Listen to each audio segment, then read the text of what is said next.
Come on!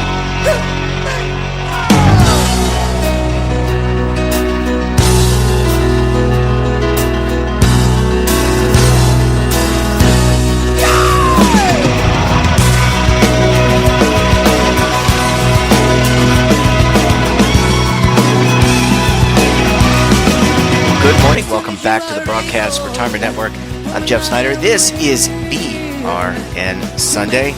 Great to have you here. We've got members of the media, academia, and financial services standing by as we analyze all the news and events for the week. So sit back, relax, enjoy this episode, BRN Sunday. But if you're tired of the same old story, oh, turn some pages. We're going to kick things off with a look at saving Social Security. You know, it's been a big topic, always a big topic. It's the third rail of American politics. Joining us on the line is Steve Robinson of the Concord Coalition. Steve, great to talk to you again. Thanks so much for joining us on the program this morning.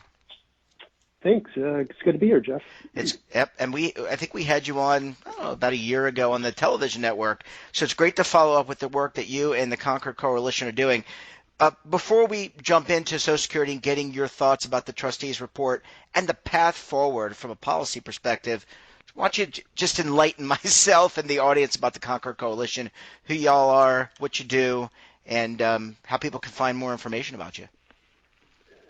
Sure. So the Concord Coalition, the name Concord refers to Lexington and Concord from the Revolutionary War era, but they were started in 1992 by a pair of Republican and Democrat senators, Paul Tsongas and Warren Rudman, and they were created over the concern that the federal government was running up excessive deficits and debt, and they were concerned about the effect this would have on future generations.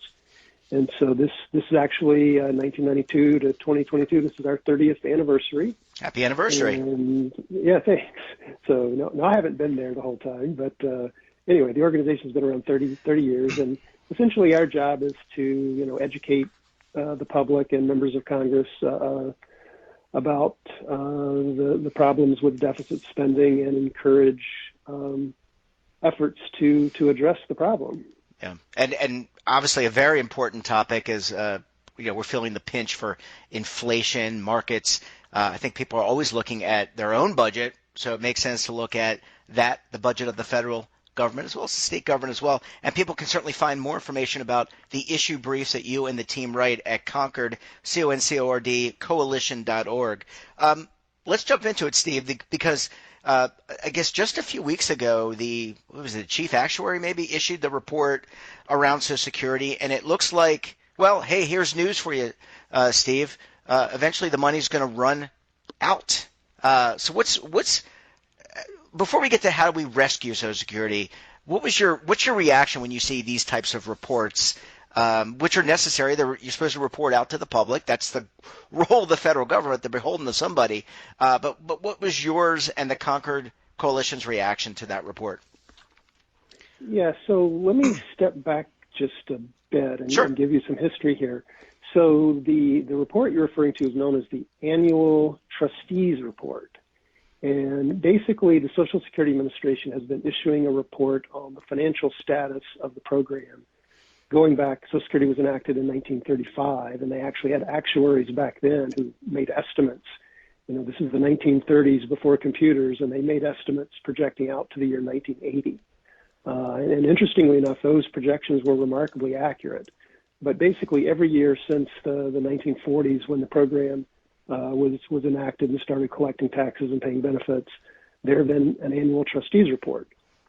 And the trustees, in more recent times, the trustees refer to a group of individuals who basically there's 6 trustees, 4 of which are members of the administration. You have the Secretary of Treasury, Secretary of Health and Human Services, the Secretary of Labor, and the Commissioner of Social Security.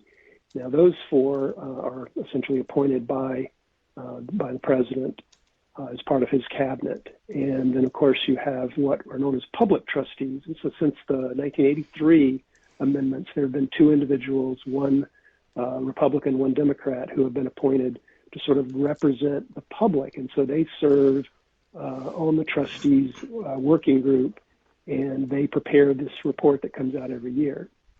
And so essentially, for going on, 90 years, there have been these reports. And for the first 30 years or so, the reports were done differently because their methodology in terms of how they did the estimates changed.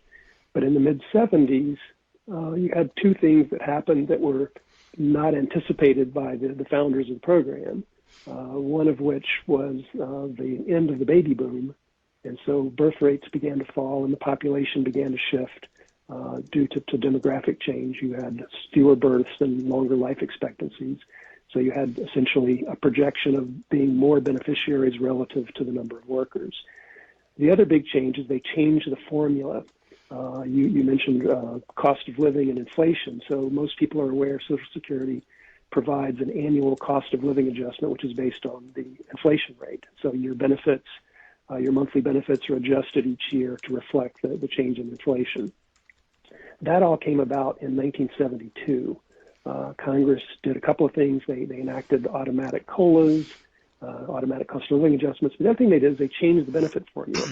It used to be that Congress would just sort of periodically from the 40s through the mid-'70s, they would just vote every now and then. They would tend to vote in even-numbered years, surprisingly enough, to increase everybody's benefits.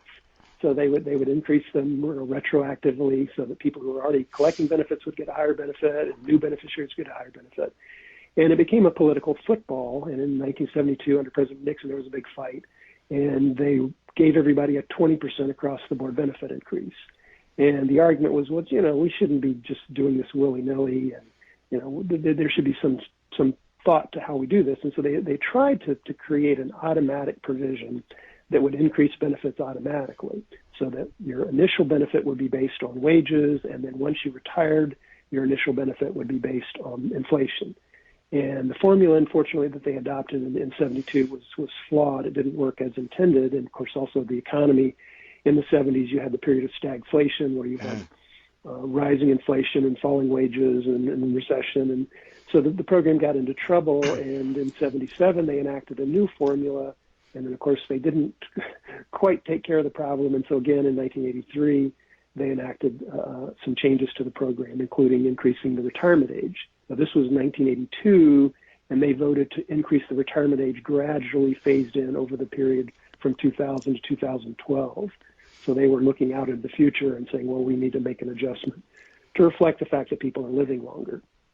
But so when you asked about what do we think about the report that just came out, and my feeling of the report that just came out is deja vu, because basically every trustee's report since 1977 has shown almost exactly the same thing, and that is that the program, that the retirement of the baby boomers would cause the program to go into cash flow deficits somewhere around 2010 to 2020. So we've known for 40 years that the cash flow would go negative around that time period. And in fact, in 2010, benefits exceeded payroll taxes, and we've been running cash deficits ever since. The other thing that the reports have all shown since the mid-'70s and early 80s is that the trust fund eventually would run out of money, and the trust fund insolvency date has varied between 2030 and 2060. So it was a pretty wide range over that period. But as we've come closer and closer to the year 2030, those range of estimates have narrowed. So basically for the past 10 years, the trustees have told us we're going to run cash flow deficits in 2010, and the trust fund is going to be exhausted sometime in the early to mid 2030s. And so when this year's report came out, it showed pretty much what the last 10 trustees' reports have showed, and that is that around the year 2035, the trust fund will be depleted. And of course, what that happens, sometimes people are confused and they think, well, the trust fund is run out of money and therefore we can't pay benefits and that's the end of Social Security. And of course, that's not correct. As long as there are people working and paying into the system, Social Security collects payroll taxes. those taxes will go to pay benefits. Now, in the past, we've collected more taxes than we paid in benefits. Those surplus taxes were used to purchase government securities. Those government securities were put in the trust fund. And then what we're doing right now, and since 2010, is that we're drawing down on the trust fund, the interest that's earned by the trust fund, as well as some of the principal bonds. And those will be redeemed. And once all of those are gone, around 2035, we'll only have the cash coming in to pay the benefits that are going out. And current estimates suggest that we'll have about 80 cents on the dollar. In other words, we can, based on the amount of payroll taxes, we could pay whatever your benefit is. If you're supposed to get $1,000 a month, you would get $800 a month.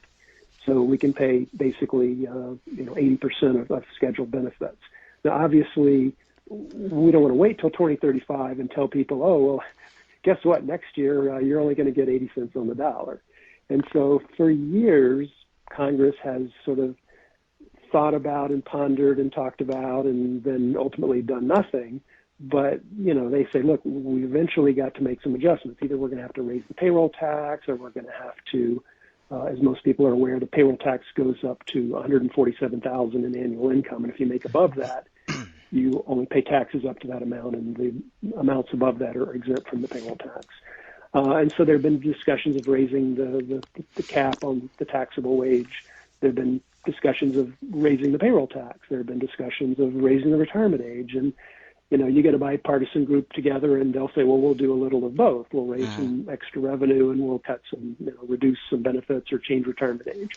But there's never been a consensus to move forward. There have been several times in the last few decades where it looked like we might get something done, but it ultimately didn't happen. And so as a result, we just keep getting closer and closer to the, it's 2035 sounds like that's a long way away, but, it's now 2022. So in fact, that's, 13 years away. And so and I'll be, we're getting... and by the way, I'll be 63, so I'll be very close. I probably won't ever retire, but I'll be very close to retirement age. Sorry, Steve, I didn't mean to interrupt you, but can I just pick up sure. on something you said? Because first of all, that was great education. I think a lot of people, I kind of look at Social Security as like a pay-go system. There aren't separate accounts for each of us that Jeff Snyder deposits or Steve Robinson deposits. It really is kind of money going in, money going out. Now we're not going to. I don't think the birth rate, improving the birth rate, is going to take place even in 13 years. Even if we all get busy doing that, how do we? There's a lot going on in Congress, obviously, and they're up for election every 2 years. Senate, a third of the Senate's up every 2 years. How do you bubble this up as an important issue? Because the minute anyone hears that, oh, my Social Security is going to be disrupted, or it's going to go away, or I'm going to get 75% on the dollar of what I quote unquote contributed, people just kind of go crazy. Is it possible, fundamentally, politically, to solve this problem if we get people in Congress on both sides of the aisle focused on this? Well, as I mentioned before, there were several times in the last few decades, probably most recently under President Bush back in 2005, and before that under President Clinton, there were a couple of times where Congress got pretty close. These were sort of back channel meetings and discussions, and they were like, okay, when there'd been several commissions put together, and they would come up with proposals. But what tends to happen is you have sort of this moderate group who will work together, and they recognize that politically you can't do this all on the benefit side and you can't do it all on the tax side, and so they would come up with some sort of combination. But unfortunately, many of their colleagues take a different view, and that is essentially that there are a substantial number of members who want to do it all on the tax side, and there are a substantial number who want to do it all on the benefit side. And so they just can't seem to bring themselves to compromise and say, look, we're going to have to make, there's going to have to be some trade-offs here. And they just seem to be unwilling to do that. And, if history is any guide, back in 1983, the last time we did reforms, we literally were on the verge of the checks not going out before Congress cut a deal. And again, the deal they cut back then was a multi-part. They delayed, COLAs used to be paid in June or July, and they moved that to December so that your December check is received in January, so you get your COLA in January. So they delayed COLAs by 6 months. They raised the retirement age prospectively, starting 20 years from then. They began taxing Social Security benefits, which is taxing your Social Security benefits. Is that a benefit cut or is that a tax increase? Or it depends on how you view it, I guess. But they made some substantial changes. Now they didn't actually raise the payroll tax back then. What happened is in '77 the payroll tax was already supposed to go to 12.4%. They simply sped it up. It was going to go to 12.4 in 2011, and they moved it up to 1990. But they didn't raise it. They just changed the timing of when it took effect. Yeah. But anyway, it was a compromise. But the problem then is the problem they were addressing, the size of the expected deficit was about 2% of payroll. Well, now the deficit, because we've sort of dropped all of the years in which we had surpluses and we've added a bunch of future years in which we have deficits, now the shortfall is about 4% of payroll. So the problem is twice as large. And so, even though in the verge of checks not going out and the problem was half as small and they cut a deal and they came to a compromise, now the problem's twice as big. The country seems, perhaps even more divided politically. And so, I don't, sorry to say, I don't have a lot of room or a lot of reason for optimism that Congress, in fact, is not going to simply wait until the last minute. And the problem is the shortfall is so much bigger now than it was then, that waiting till the last minute, the options that are, remain on the table of how you fix the problem are very few. In fact, if you wait long enough, there's really nothing you can do on a prospective basis. And as normally the thought is, we're not going to cut benefits for current beneficiaries. We're going to phase something in. We're going to, raise the retirement age gradually so that future workers have to retire later to get their full benefit. But if you wait till 2030 or 2035, there's nothing you can phase in that will prevent insolvency. And so, in fact, I just recently published a paper on our website that raises the issue of general revenue financing. I mean, historically, the program has largely been financed by payroll taxes.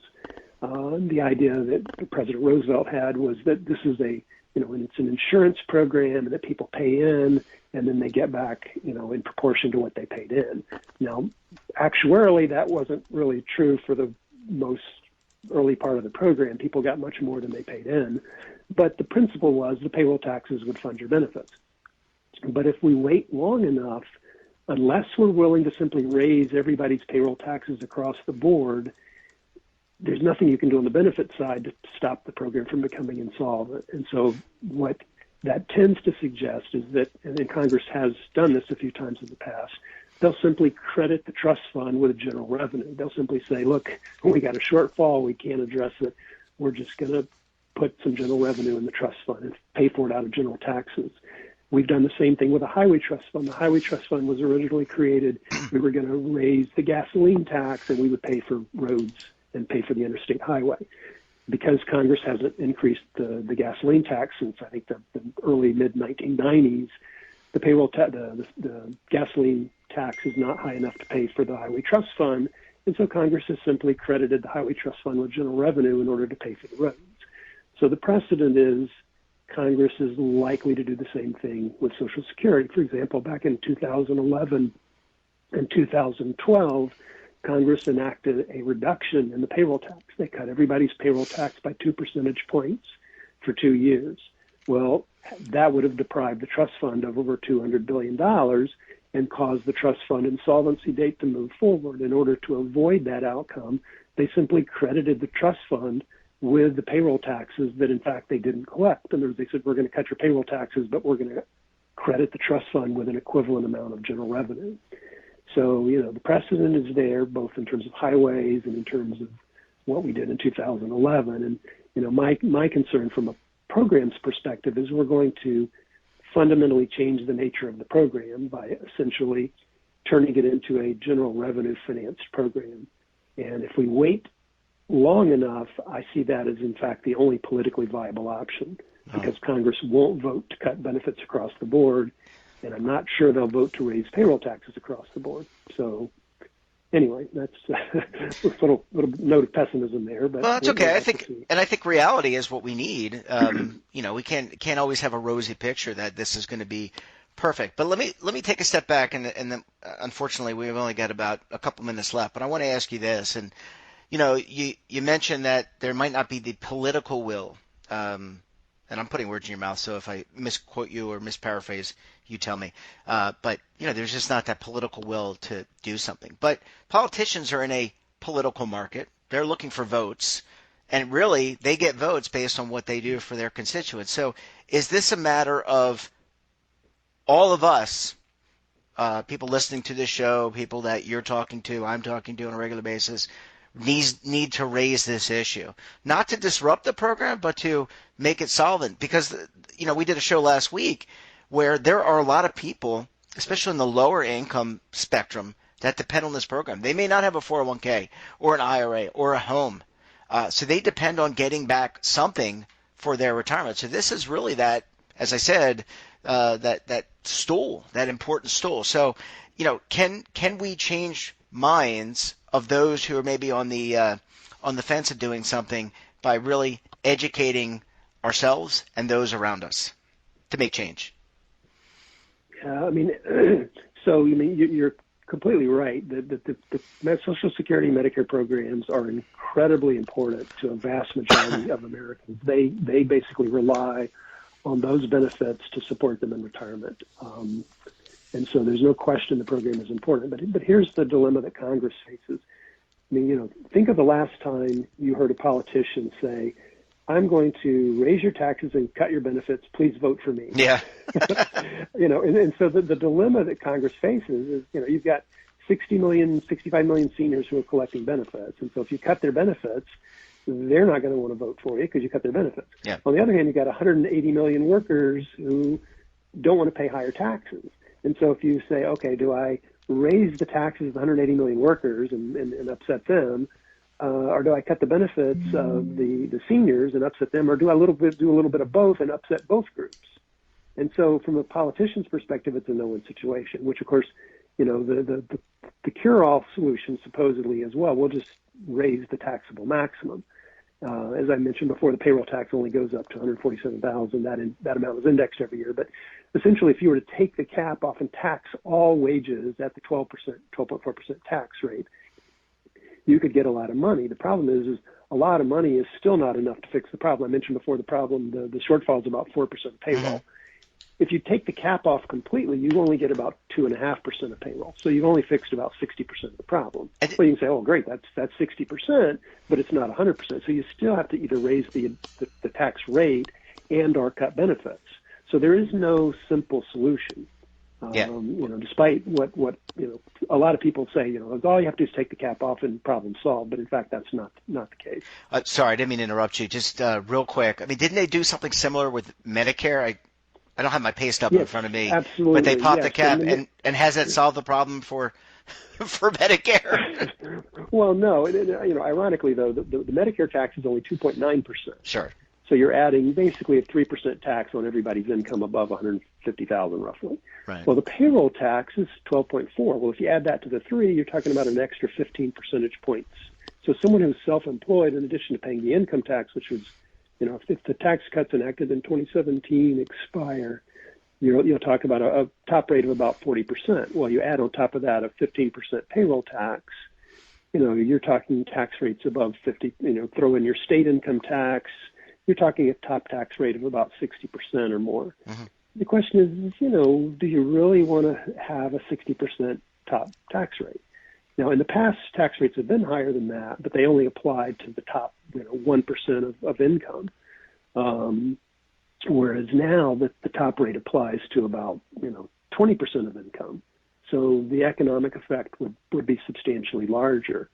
And so, it's not clear, if you say, well, we'll fix Social Security by taking the cap off, well, as you point out, we still have a problem with Medicare. So that means you're going to raise the tax even more, and so that your top rate's going to be 65 or 70%. It's not like there's just one problem to solve. You can't just solve Social Security. You also have the problem with Medicare. Yeah. And, the budget overall is not balanced. So if you're going to try to balance the budget and fix Social Security and Medicare, the top rate's approaching 80%.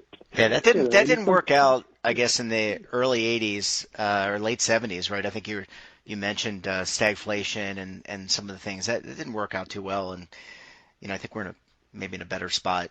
Many people are in a better spot. Steve, we're going to have to leave it there. I mean, great in-depth analysis. Anyone who is interested, I think everyone should be interested in Social Security and the solvency of the program. And for more information, you can certainly go to the Concord Coalition. That's CONCORD coalition.org for more information. And I know, Steve, you always put out some new issue briefs. We'll be checking it out throughout the rest of the summer up to November. Steve Robinson, great to talk to you. Thanks so much for joining us on the program this morning. Thanks, Jeff. It's good to be here. But if you're tired of the same. Imagine a new television network that will make you richer, healthier, and in control of your financial future.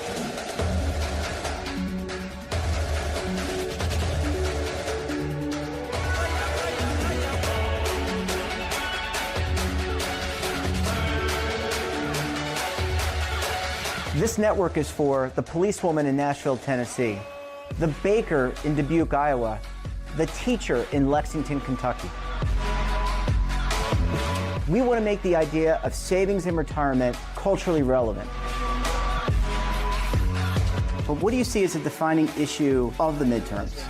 Especially for the smaller businesses. I mean, they are the lifeblood of the American economy.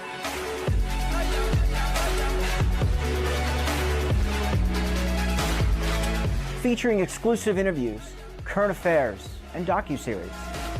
33 years old, you retired early. The philosophy is money only matters if it helps you live a life that you love. But you got to start thinking about retirement as soon as you get in.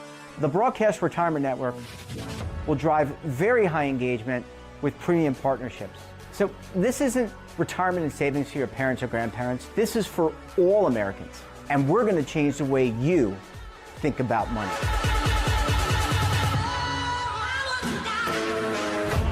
Welcome to the next frontier of retirement and savings. This is BRN, the Broadcast Retirement Network. Are you stuck with a low credit score? A credit report and score that's causing you to be denied credit or pay higher interest rates than others for the same things? Then do what Terrence did and call Credit Repaired for your free credit evaluation to help restore your credit. I started thinking about buying a new house, and my score wasn't where I needed it to be. I called and spoke with one of the representatives, and we just had a good conversation, and I liked what he was saying. Just one call for his free credit evaluation was all it took to start back on the...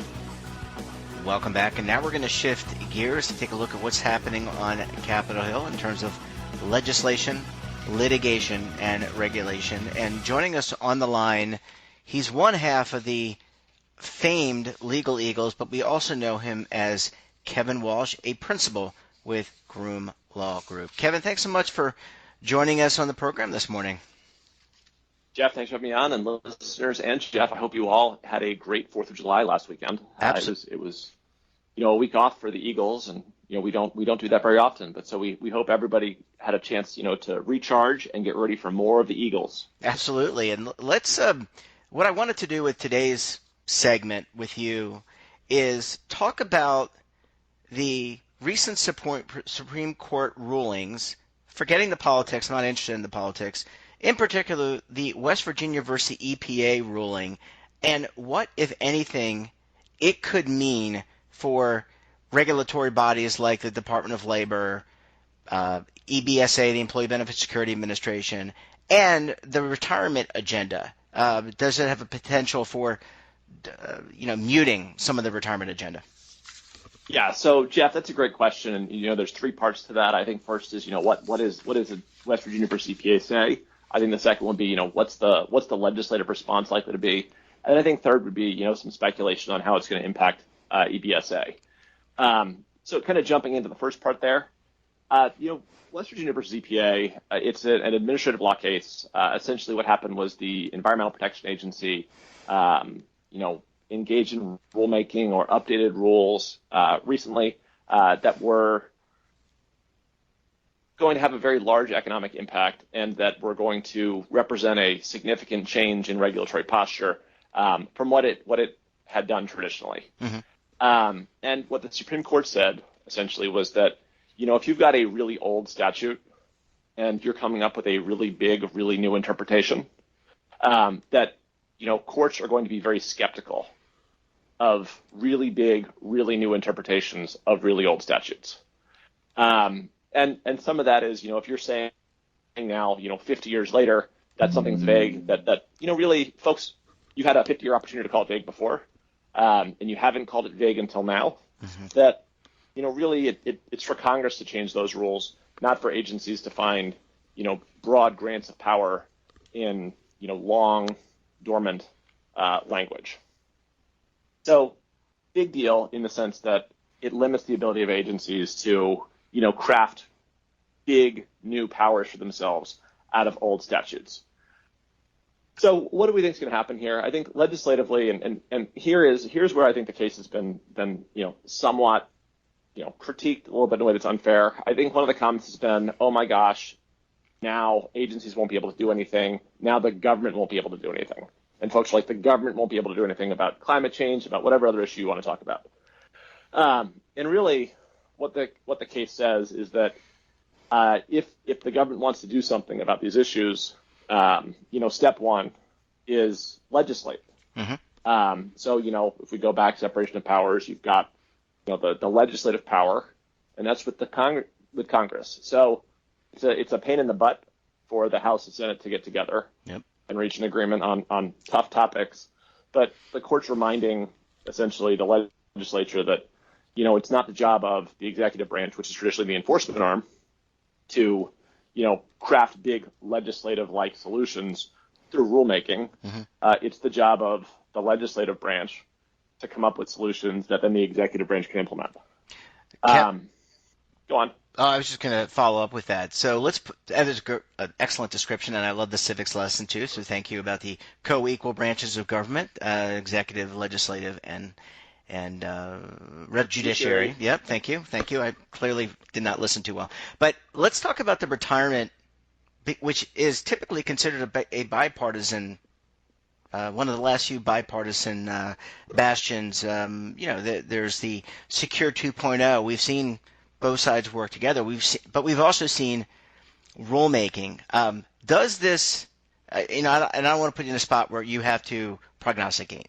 But could there be, when it comes to missing participants, which is your one of your favorite topics, or the ESG or climate issues, could there be challenges to what labor is doing because of this ruling? I mean, does this impact? I guess my question, basically, in a succinct way, is: does this impact some of the retirement agenda?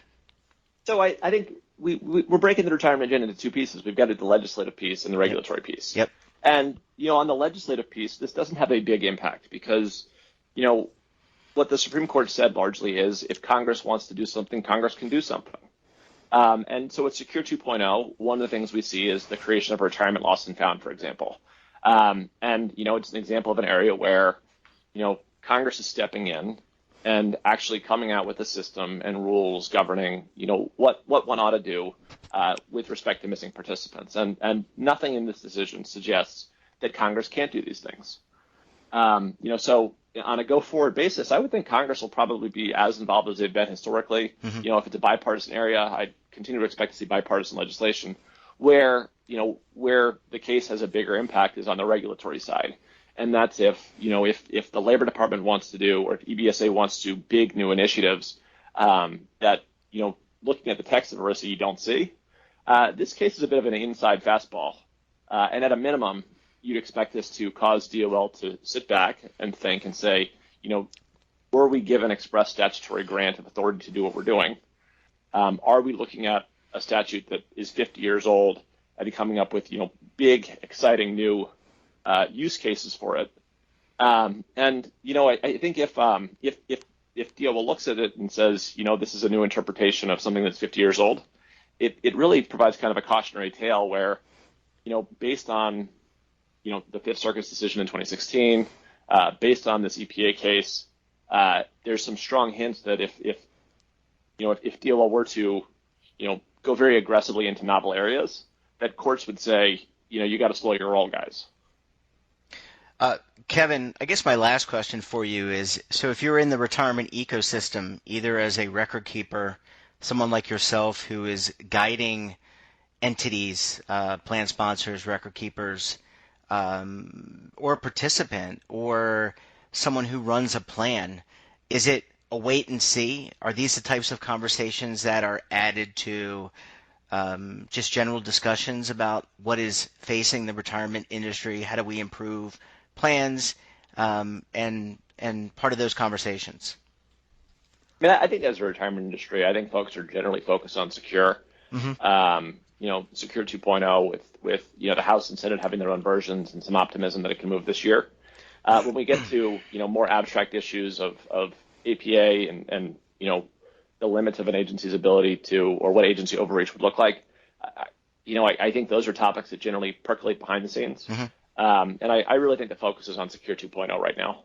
Well, let's hope that, speaking of Secure 2.0, let's hope that they're able to put together a package that makes sense both in the House and the Senate. And I know you and David will certainly keep us up to date on the comings and goings of that particular legislation. Kevin, we're going to leave it there. Really interesting insight and analysis. Really appreciate you stopping by. Give my best to David Levine, and we look forward to having you both back on the program next week. Thanks, Jeff, and thanks, listeners. Have a great weekend. Thank you. And that wraps up this episode of BRN Sunday. Have a topic of interest, someone you think we should talk to, drop us a line. And don't forget, for all the latest curated news in lifestyle, wellness, finance, tech, so much more all in one place, check out today's edition of our daily newsletter, The Morning Pulse.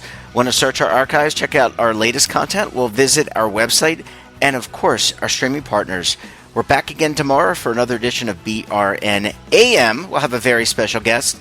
Until then, I'm Jeff Snyder. Stay safe, keep on saving, and don't forget, roll with the changes.